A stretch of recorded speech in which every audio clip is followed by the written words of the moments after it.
মাঠে বংশের ভিতরে যদি কেউ ঢোক যায় পদক্ষেপ করে তার মাতৃকুল পিতৃকুল শ্বশুরকুল উঠে যাবে, মরকে কেউ যাবে না, মনে রাখবেন। এটাও কুরুক্ষেত্রের মাঠ। এমন কোন জায়গা আছে সেখানে গেলে দেহ মন প্রাণ পবিত্র? কোথায়? কুরুক্ষেত্র। কোথায় আছে মর্তে? আমাদের এই মর্তে অঙ্গনে কোথায় আছে স্বর্গ? স্বর্গ কোথায় আছে? আপনাদের সমতলে স্বর্গ আছে কিন্তু জম্মু, জম্মুদ্বীপ, জম্মুদ্বীপে আছে স্বর্গ। সেখানে যাবেন নিজের স্বর্গ।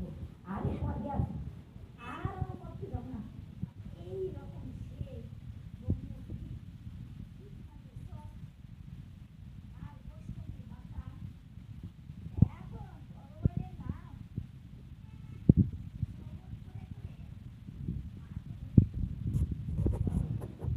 রাস্তা, মুক্তির কোনো রাস্তা নেই। হ্যাঁ, গীতা পাঠ, গীতা পাঠ, গীতা পাঠ দিয়ে কি হবে? হ্যাঁ, গীতা পাঠ দিয়ে কিছুই হবে না। আর মুক্তির তো রাস্তা নেই। তুই পূর্ব জন্মে যে কত পাপ করেছিস তার জন্মে দেখ তো ইতিহাস, গীতা যাচ্ছে না, ভাগবত তো দূরের কথা। তাই গীতা ভাগবত বছরান্তে একদিন হোক তাও পাঠ দিতে হয়। তাহলে কোন শান্তি, কোন শান্তি, আয় উন্নতি হয় না। তার আহারের জন্য কোনো কষ্ট নাই। চতুর্ভুজ নারায়ণ শঙ্খচক্র গদা পদ্মধারী সব গোটায় দিবে, কোনো ভয় নেই। এবার বদজনী এবার প্রসব করিয়া গীতা শ্রবণ করিয়া গীতা সপ্তদশ অধ্যায় অন্তিম সময়ে সে জীব ধামে যায়। পার্বতী জিজ্ঞাসে তুমি সেই বৃত্ত দুঃশাসন কেমনে গজের দ্বারা করিল হইল লভিল মরণ, আর কেন সেই জন পায় বদজনী আমার নিকটে তুমি কহ সুলতানি। আর মহাদেবের কহে দেবী পরবশ্রবণ অতীব দুর্মেধা ছিল সেই দুঃশাসন। আর তোমার গণের সামনে করল এক পণ উন্মত্ত হস্তিকে শান্ত করিতে সক্ষম।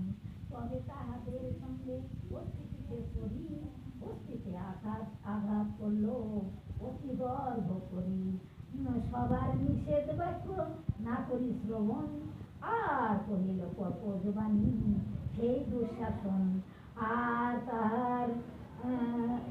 তাহার কর্কশ বাক্য শুনিয়ত পর অতিশয় ক্রুদ্ধ হইল সেই গজবর।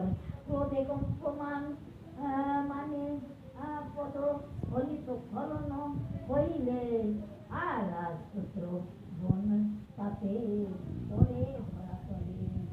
জমেরও দোষর সেই ভক্তিয়ন্ত করে আসুর দ্বারা কৃষ্ণধর আর দুঃশাসনে ধরে মাটিতে ফেলিল তারে মারিয়া আছার পদপৃষ্ঠে পাঠাইল জমেরও আগার। ক্রোধ ভরে ক্রোধ বসে পৃথক করিয়া তার অস্থি আটবে।